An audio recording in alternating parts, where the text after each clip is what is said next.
Hi, I'm Steve Paisley from CPT Nuggets, and welcome to this nugget on initiating a project, the next process in the Prince2 project management approach.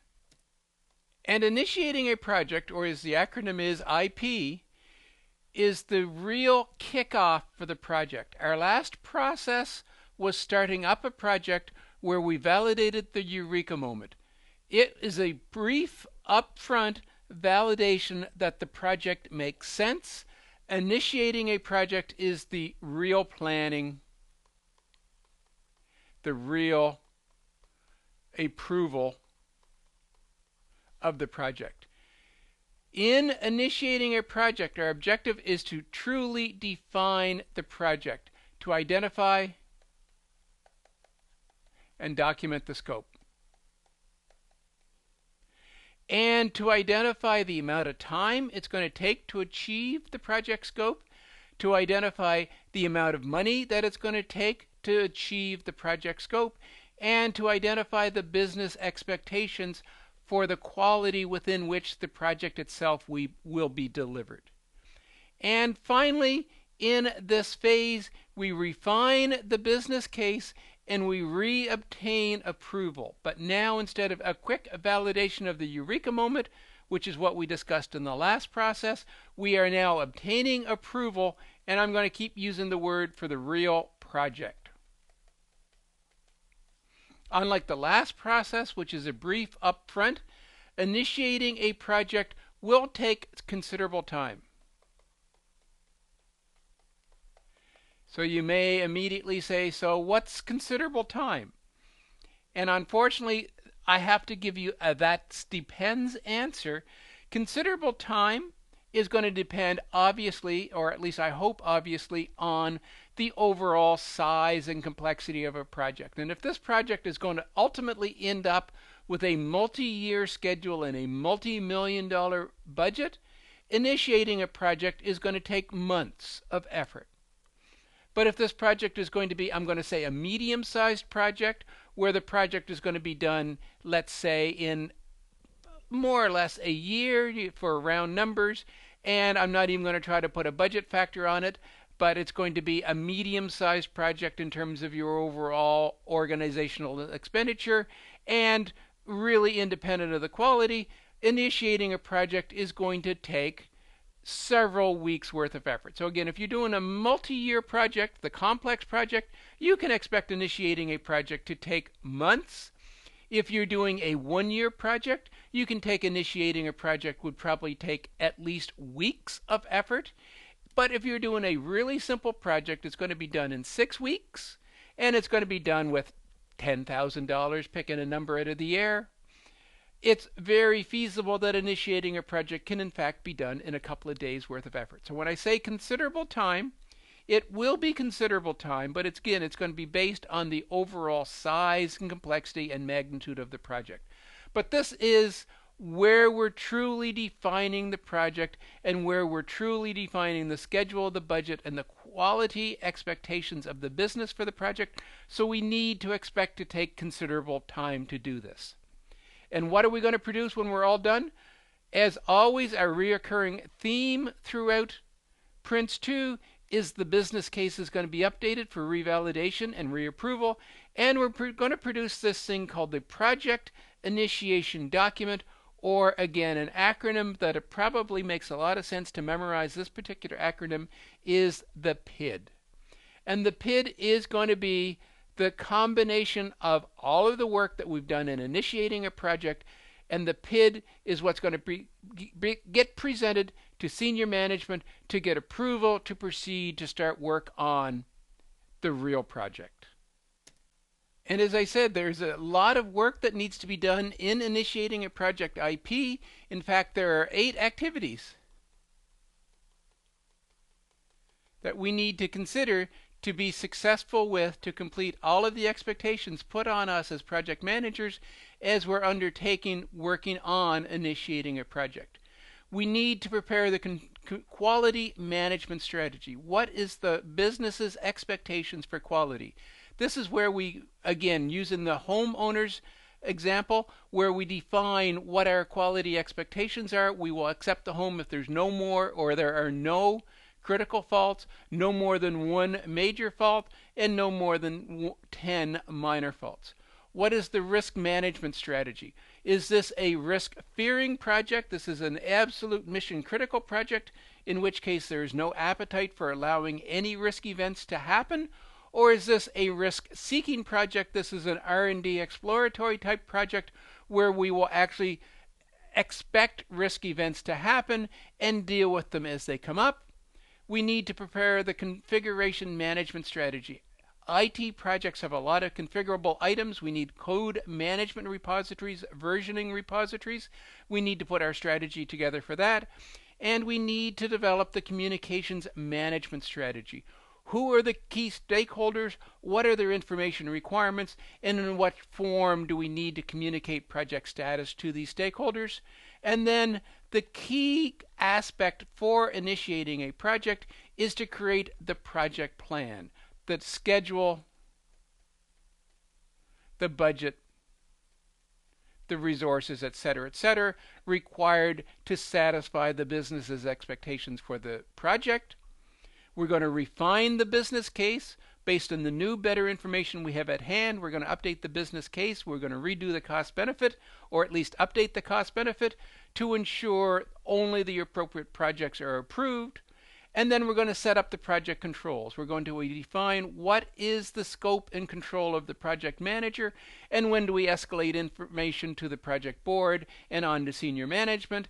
And then when it's all done, we're going to assemble all of this work that we've done on initiating a project into the PID, the project initiation document, and we're going to present that for approval to proceed on to our next stage of the project. And the first activity is prepare the quality management strategy. Most of the activities in this process are going to be done in parallel. So we don't prepare a quality management strategy in isolation, say that's done, and go on to the next activity, which is to prepare the risk management plan, declare that done. Most of these activities in this process are going to be done in parallel. So again, simply because I'm presenting them as one after the other, this should not be your expectation for execution.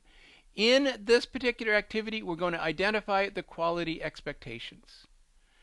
What does the business expect of this project? Is this a project that has a very high expectation on quality? Is this a project that has an average expectation on quality? Or is this a project that has a, I'm going to say, low or less than average expectation on quality? And your immediate answer is going to be, say, well, all projects expect an extremely high level or high expectation on quality. And I'll say yes, but. And the but is, what's the type of this project? Is this a life and death project? I.e., if the code we're producing on this project fails, will someone die? Is this a medical monitoring system monitoring a sick person, and if our software fails, the monitor's not going to go off and there could be, a death involved? Is this a business critical?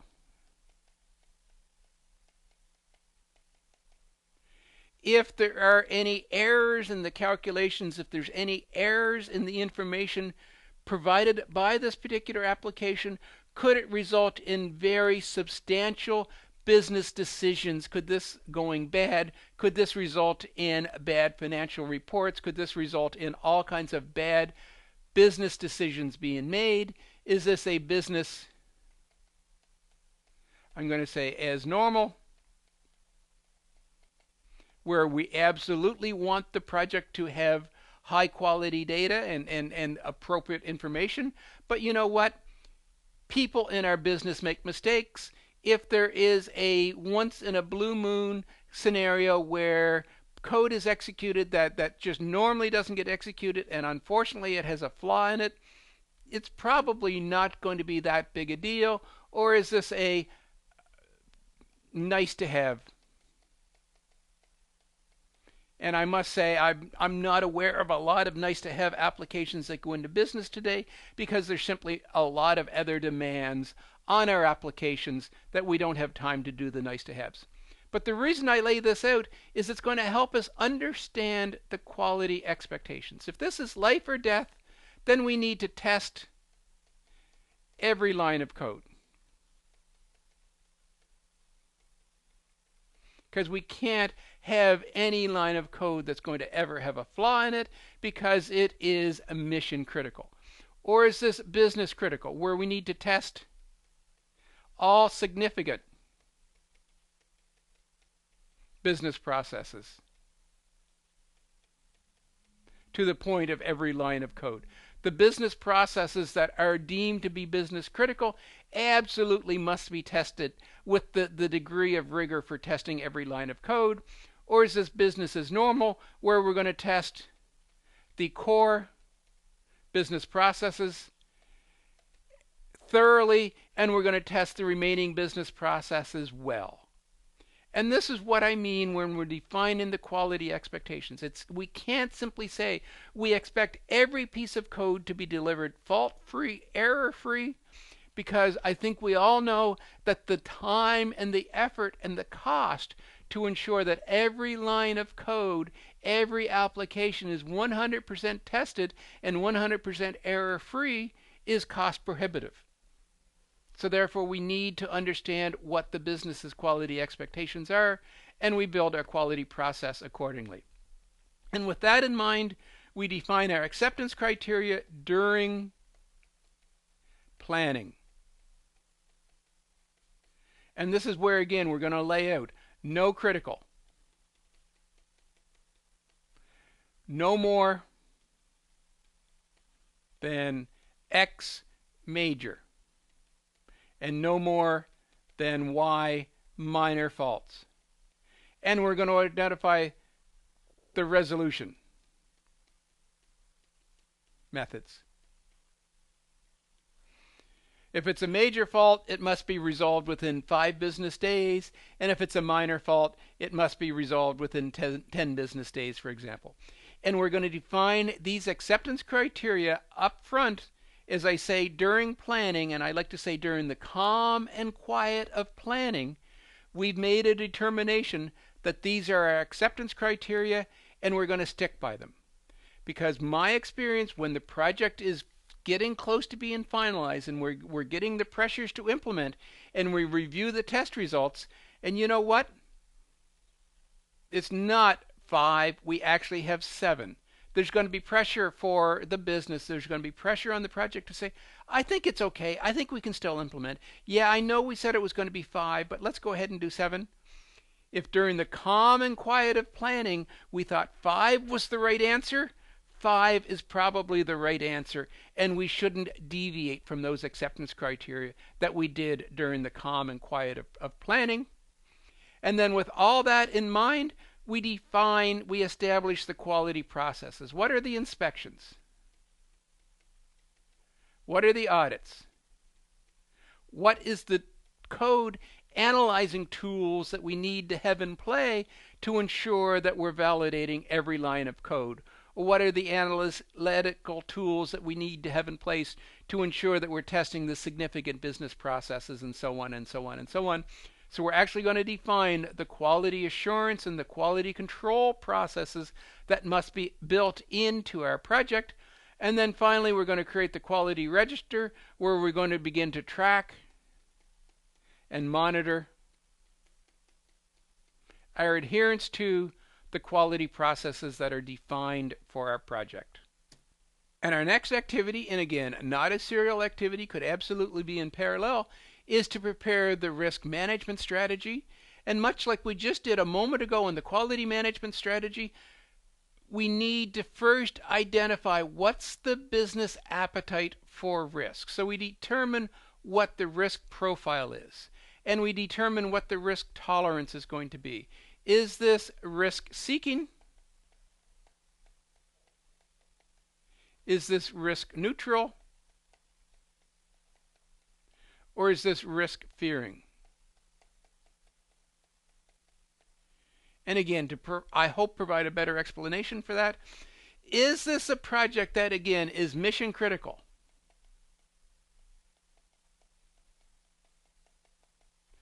Or, and I've actually started to rate this in the wrong order, or is this a project that is R&D?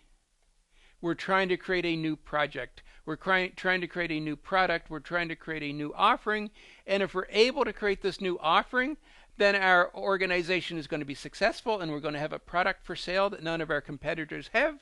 Versus this is mission critical. If we don't get this done, we can no longer be competitive in our organization. And if it's a mission critical, I would suggest, and this is where I've written it down in the wrong order, this is a risk-fearing project. This project has no appetite for risk, versus if this is R&D, if we're able to be successful, we're going to be orders of magnitude better than our competitors. But you know what? If this project fails, then we simply, to use the Thomas Edison advantage or example, I now know one more way to not create a light bulb. I now know one more product service offering that can't be successfully delivered. With this knowledge of what the project's risk profile and risk tolerance is going to be, we're able to determine what our risk strategy is going to be, which means how many risk features can we accept, and how many risk features do we have to avoid. And if we are a mission critical, risk fearing project, we have to proactively ensure all of those risk events are avoided, taken out of our project. So if we believe there is a risk that we're going to have a learning curve, and we have a risk aversion, a risk fearing strategy, we have to make absolute sure going into our project that this learning curve is not going to be an issue, that we have tripled the amount of training needed, that we have brought in high-priced, high-experienced consultants, that we have found some way to make that risk event, this possibility of a learning curve, go away. Versus if this is, again, a risk-seeking project, there's a possibility of a learning curve issue. Oh, well, that's fine. We'll deal with it if the time comes up. If the project is going well and the risk happens, yeah, we might buy some more training, or we might just allow the project to take a little bit longer. We're simply not going to worry about it in advance. And building up the risk profile and the risk tolerance is often built into something that I'm going to create a very simple chart here, and I'm going to divide it into 3 quadrants on each axis, and this is low to high, and this is a low to high, and on this axis I'm going to say this is the impact of a risk. So if a risk happens and it is a very low impact, I would put it in this part of my grid. But if the risk, if it happens, is going to have an extremely high impact, I would put it at this stage in my axis. And here we have the probability. So again, if it's a very low probability and a low impact, we're going to put it down here. And if it is a very high probability as well as a very high impact, we're going to put it up here. And we would begin to chart all of the risks based on their probability of occurrence and their impact and put it onto this particular grid. But what we're really going to build into this grid is our tolerance for risk. And we are, let's say we are an absolute risk neutral project. So we're simply going to draw the line right down the middle. So right through here. Any risk that is above this line, we have to deal with. And any risk that's below this line, we can ignore. Now, this line is going to move. If this is a risk-seeking project, the line is probably going to be way up here, that the only quadrant we really care about trying to deal with are the ones that are in the extremely high category, and everything else we're going to I'm going to ignore. I'll deal with it if it comes up. But if this is a risk-fearing project, a risk-averse project, we may say only the low lows are the ones that I'm going to ignore, and everything else, everything from here on up, we're going to worry about. With all of these risk profiles and risk tolerance in mind, we're going to start to create the risk register where we're going to track and manage the project risks. And the next activity, again, most likely a parallel activity, is to prepare the configuration management strategy. The first step for doing this is to identify what the configuration items are going to be on your project. Do we need to manage documents? Do we need to manage code? Do we need to manage releases from vendors? Do we need to, what are the various deliverables? What are the various products that our project is going to be producing, so that we can begin to identify what types of configurable items the project is going to have to manage. And our strategies for managing a document version will most likely be very different than our strategies for managing custom code that's going to be created by our team, which is, again, most likely to be different than the way we're going to manage software releases or versions from our vendors. In its most simplistic form, document management may simply be a shared folder somewhere on a network drive, and we simply establish that we're going to have a version number where we have a x.x, where this is a major release, a 1.1. So this is major release 1, sub-release 1, to 1.1.2.1.2, and so on. So again, document management may be as simple as a public space on a network drive, and a very simplistic version management naming approach, to having a more active versioning management software for documents in your project space, such as a Microsoft SharePoint, which does versioning management for you. As we move into code management, we probably need to have a much more advanced level of version management, because we're not going to track the code changes by our developers on a day-to-day or hour-by-hour basis through version numbers, but we simply need to have a way to check in, check out code, and to be able to regress code if we found that the code was changed inadvertently. And probably more importantly, we need to have a way to manage code branches and code merges so that we can successfully manage all of the code that our project is going to be producing. So from very simplistic for documents to very complex for code management. The next step, once we know what the configurable items are going to be, is to identify what the tools are going to be. And I threw out Microsoft SharePoint out there as an example for a document management. There are lots of code management tools out there. I'm not going to start dropping names. Most likely your organization already has a code management repository in place in your organization, and you would adopt and use that. Another key aspect for configuration management is to create this issue register. This is where you track issues, you manage issues, and more importantly, at least in my humble opinion, you close/resolve. So although issues aren't as formal a deliverable as documents and code, tracking and manage issues is very important, because this is where you manage expectations. And when you or your team member makes a promise to the business saying, yeah, I'll get back to you, I'll check into that, and I'll get back to you tomorrow, I'll get back to you next week on what the answer is going to be, you've identified an issue, an action item that it needs to be tracked. You need to manage that the work is being done on the issue, and then you need to close and resolve the issue that you've reported the information back to the business, and you've closed the issue. And finally, to make sure that we're tracking all of the configurable items, whether it's documents, whether it's code, whether it's releases from our vendors, or whether it's issues, we need to create a configuration item records register. And this is again where we're going to track all deliverables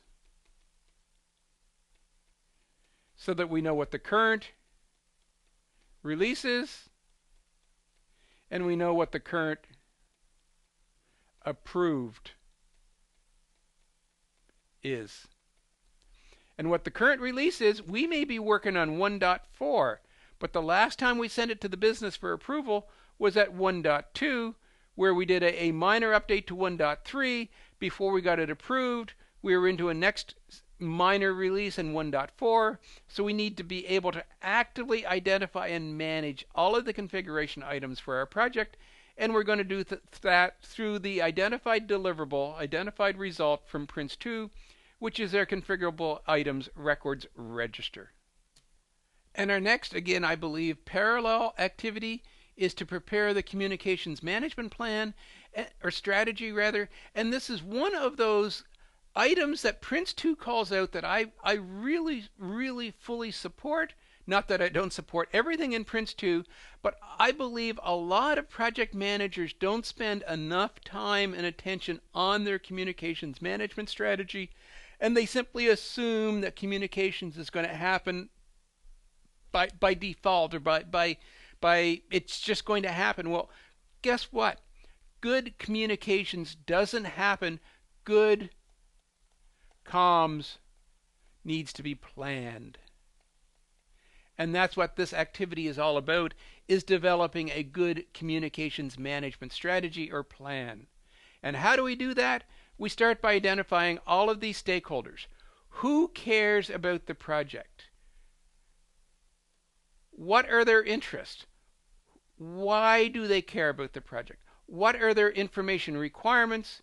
What it is about the project that they need to know. Do they need to know detailed daily status?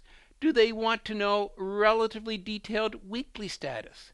Do they want to know about summarized monthly status? Or do they want to know about very summarized quarterly status? So we need to understand exactly who cares about the project, and we need to understand what their information requirements are, the detail, and the frequency. And with that, we can create the communications system. And again, this is where good communications are planned, and this is where you're going to get a bit of a reoccurring theme from me through this Nugget series as we prepare for our Prince2 exam, is Steve is lazy. And I want to build my communication system so that a lot of my good planned communications is going to be automatic. So I'm going to collect the detailed data from my team members. They're the people who know the status. So I'm going to collect all of my team members, all of their status on a specific frequency, which is most likely going to be weekly. And then I'm going to summarize that into a weekly status report. And in that weekly status report, I'm going to identify all of the detail that's required from my stakeholders that want that fairly detailed information on a weekly basis. And then I'm going to have multiple weeks worth of data, or multiple weekly status reports, and I'm going to summarize that into my monthly status report. Now the key is, as I'm understanding the detail and the frequency and the information requirements of my various stakeholders, I'm going to make darn sure that there is no missing data that I can't produce for this for this monthly status report that I haven't already got in my weekly status reports, and that there's no data that I need in my weekly status reports that I haven't already gathered in my weekly status report from my detailed team members. And I want this to be, I'm going to say cut and paste. And I realize that is an understatement, that is an absolute simplification, that I'm not going to directly cut and paste the details from my team members and paste it into a weekly status report, and then do a cut and paste from my weekly status report and paste it into my monthly status report, because there is no summarization there. I would have an unruly, unmanageable monthly status report, but I'm going to still stick with this cut and paste process in terms of my communication system, because again, that's at least the way Lazy Steve likes to work, is he cuts and pastes, produces the weekly skeleton or starting point for my weekly status report, and then I massage and I edit and I wordsmith a little bit, but I will have absolutely all of the raw data that I can cut and paste to produce my weekly, and then the same thing, I will have all of the raw data from my weeklies that I'll cut and paste, and then I'll massage, I'll edit, and I'll wordsmith it to make it appropriate for my audience, for my stakeholders, but I'm going to create this communication system that's going to allow me to consolidate using, again, cut and paste with edit, so that there's no missing data, and I can very effectively pull together all of the communications for all of my stakeholders. And my last component is I'm going to put it all out on a project portal. I want full, open, and accessible project communications. I'm going to put my detailed team member status reports on the portal. Do I expect senior management to ever read my detailed team member status reports? No. But the fact that it's there gives them the confidence that when Steve is doing his cut and paste and summarization into the weekly, and then when Steve is doing his cut and paste and summarization into the monthly, that they can drill back, and it's not manual drill back. I don't have any automated hyperlinks in there to make the drill back work, but the full, open, and honest communication says, yes, this is what senior management is going to read, but they know that it's based on the weeklies. And they can go back and view the weeklies if they need to. And my acceptor knows that their weekly is based on the details from my team. And again, they can go back and review if necessary. It's making all of the project information available to anyone who needs it with full accessibility. And our next activity, again, I believe a parallel, is the biggest piece of this entire process. Create the project plan. This is where the most work is going to happen in this entire process. This is where the project itself is planned. This is where we identify the project schedule. How do we identify the project schedule? We look at the project life cycle.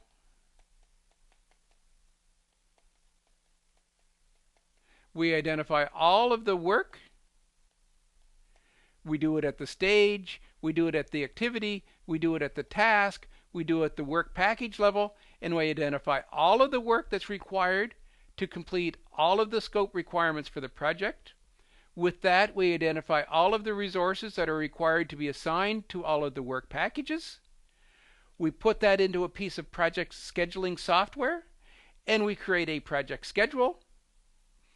And that's going to define how long the next stage is going to take. This next stage is going to take 6 weeks, for example, and we can accurately predict that our project schedule is going to take 6 weeks because we looked at our project life cycle and we identified all of the stage, all of the activities, all of the tasks, all of the work packages based on this predefined project life cycle.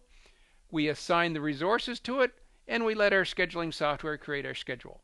With the schedule and the resources known, we're going to allow ourselves to create the project budget, which I'm going to say is as simple as the resource hours times rate equals budget.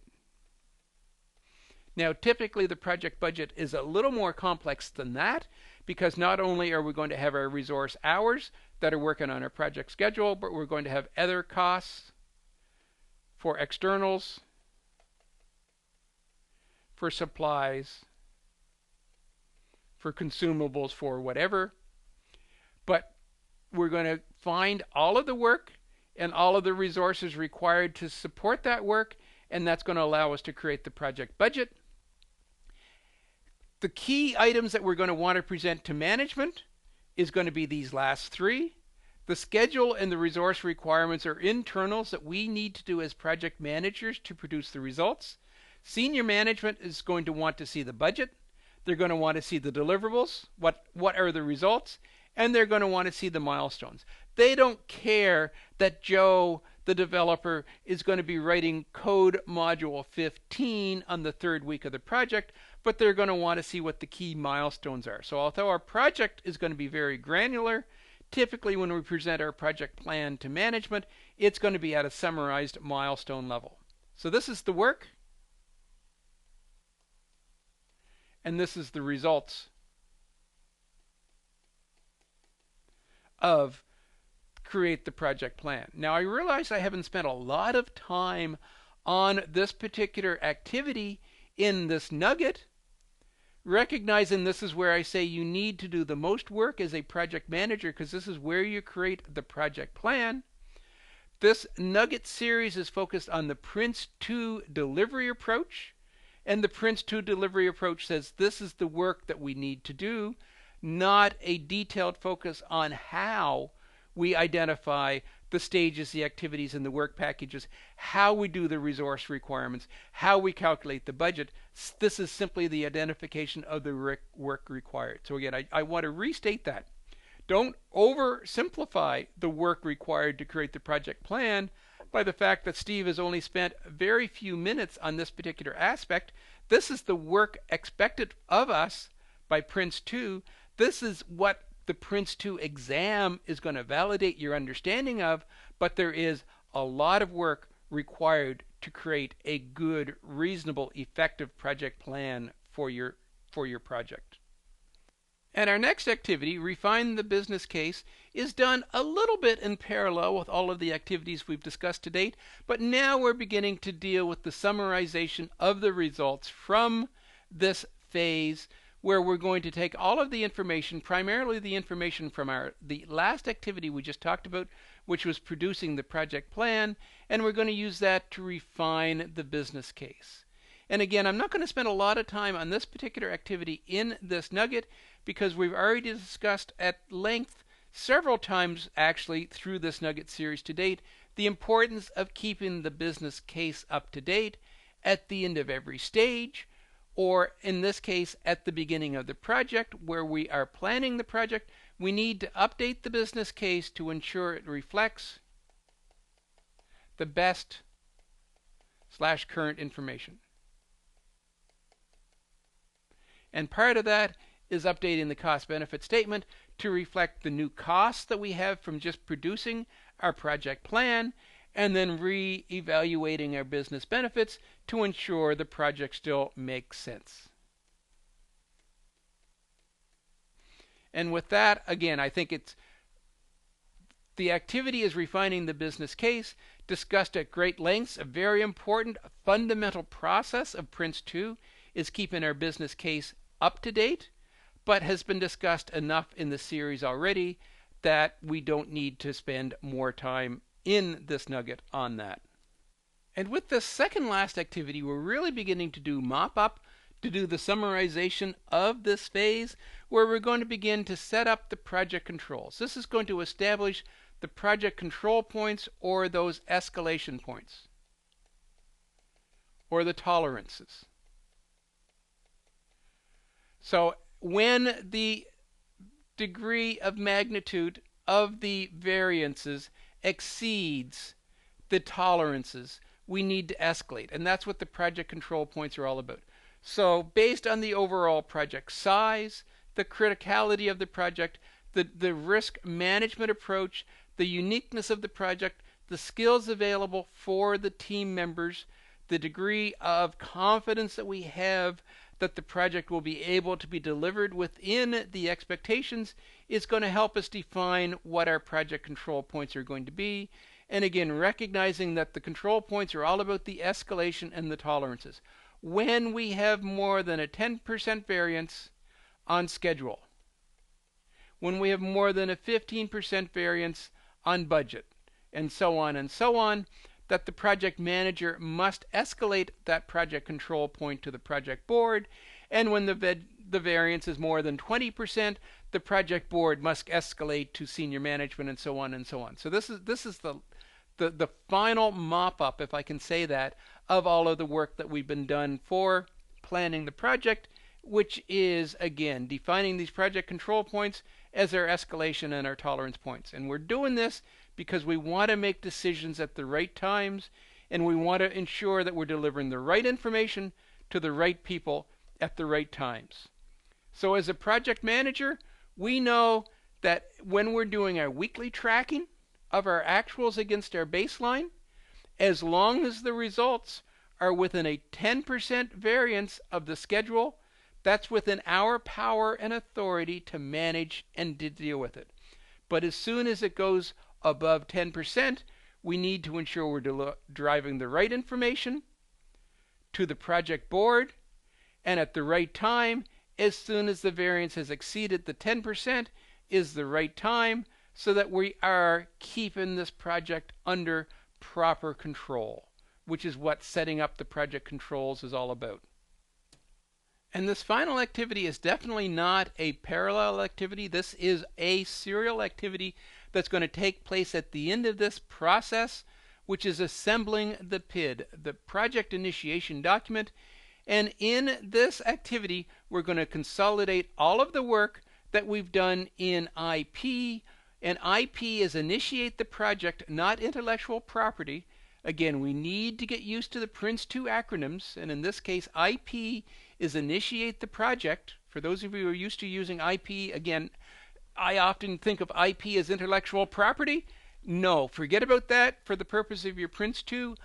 IP is initiate the project, and we're going to consolidate all of the information. So our quality management strategy, our risk management strategy, our configuration management strategy, our communications plan, more importantly, or I shouldn't say more importantly, but very strategically, the project plan itself, the schedule, the budget, the milestones, all of this information is going to be gathered, and we're going to produce the PID, our project initiation document. And we have a nugget later in this series where we're going to review most of the formal Prince2 deliverables, and one of the deliverables we're going to review is this project initiation document. So again, a future nugget is going to lay out the format and style and look at what a good PID should look like. So again, for the purpose of this nugget, recognizing that we're focused on the activities in initiating the project, and we're going to produce the PID, the project initiation document, and we'll give you the details of what that PID is in a later nugget. And the reason we're doing this is we're preparing for managing a stage boundary, which is another process in Prince2. We're going to take this project initiation document, we're going to pass that to the next process, or this managing a stage boundary process, and that will review and validate the results and give us the acceptance for closing this particular process or stage of our project and approving the next stage. And that concludes our nugget on initiating a project, again, or the acronym is IP. There are 8 activities, and most of these activities we're going to produce in parallel. So we're going to prepare the quality management plan, risk management plan, configuration, create the project plan. Definitely we're going to do all of these, I'm going to say, in parallel.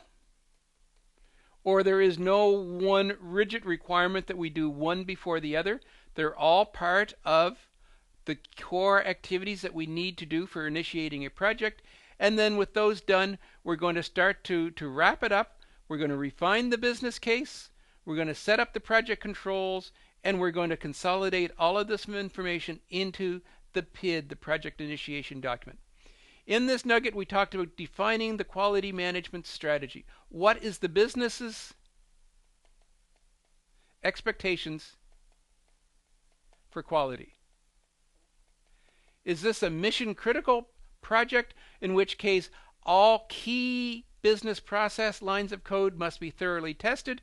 Or is this a project that there is some tolerance where we will execute full tests on the core main business areas and accept less rigid testing on the other areas that are going to be executed less frequently, recognizing that testing every line of code takes more time and more money than most businesses are willing to entertain.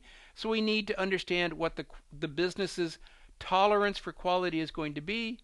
We also need to understand what the business's tolerance for risk is going to be. Is this a risk fearing versus a risk-seeking project. And if it's a risk-fearing project, we must be very risk-averse and build lots of proactive risk elimination strategies into our project to make sure these risks don't happen. Or if this is a risk-seeking, again, an R&D and exploratory type project, we're going to be far less aggressive with our risk management and accept risks as they come up on the project.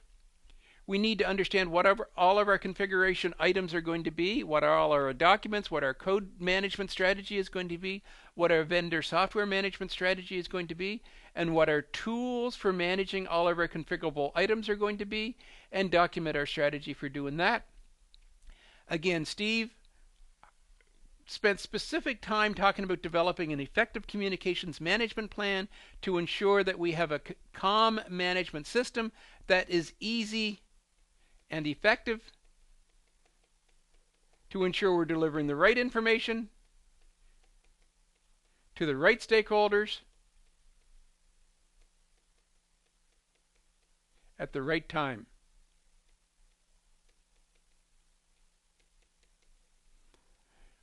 We then talked about the core activity for this process, which is creating the project plan, where we identify the schedule, the budget, and the overall strategy for achieving the business expectations. We updated the business case so that it reflects the current information, so that we're making sound decisions to proceed with the right projects. We started up to set up the project controls so we understand what the escalation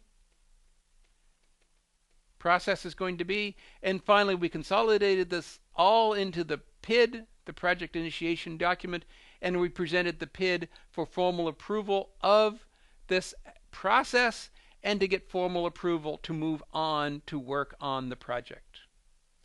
This concludes our nugget on initiating a project. I hope this module was informative for you, and thank you very much for viewing.